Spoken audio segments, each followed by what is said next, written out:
Šiame žingsnėje sukursiu kitų datos dimensijų parinkčių objektus. Tam lapo tuščioje vietoje spragtelsiu dešinį pelytės klavišu ir pasirinksiu komandą Select Fields. Apribosiu galimų laukų sąrašą pasirinkdamas lentelę data. Nuspausiu mygtuką Add All ir pridėsiu visus datos dimensijos laukus į kūriamų objektų sąrašą. Nuspausiu mygtuką OK ir objektai atsiras lape. Pakeisiu objektų padėtį lape. Pusmetis, ketvirtis, mėnuo,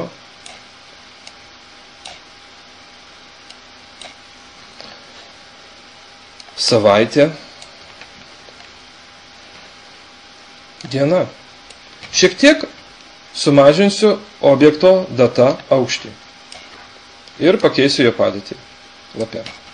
Pasižymėsiu visus objektus ir nurodysiu, kad jie būtų išlygiuoti pagal kairę pusę. Keisdamas objekto metai plotį, suvienodysiu visų objektų pločius.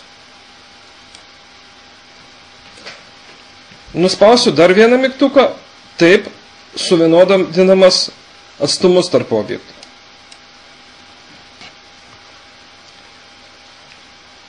Pakeisiu kai kurias objektų savybės. Pasirinksiu objektą pusmetis ir atsidarysiu jo savybių langą.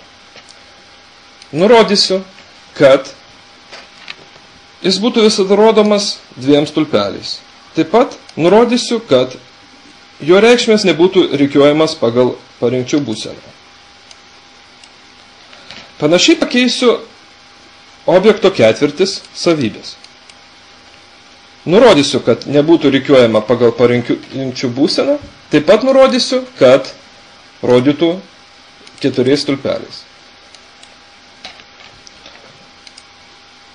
Ta patį veiksmą atliksiu su objektu mėnuo. Nurodysiu, kad rodytų 6 stulpeliais ir kad nerikiuotų pagal objekto parinkties būseną.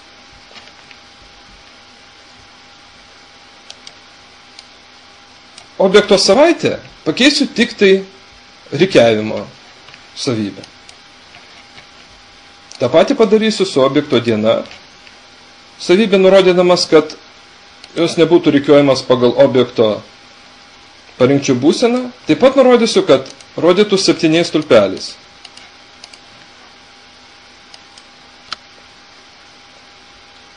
Objekto data savybių nekeisiu. Išsaugosiu aplikaciją nuspausdamas įrankių juostos mygtuką Save.